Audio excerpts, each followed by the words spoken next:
يا مصطفى يا شوبير، يا رافع راسنا يا كبير، يا فخر السنين انت وكل اللاعبين.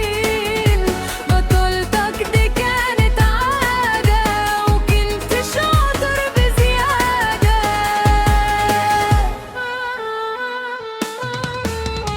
البطولة مش بس كاس وميدالية، البطولة روح وعزيمة عالية. يا لعيبة مصر عديتوا الصعب، لعبتوا حلو وفرحتوا الشعب.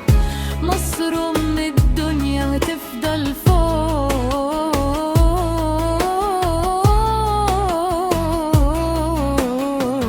تحيا مصر وبكل شوق، ومصرنا في يوم نعلى ونقوم.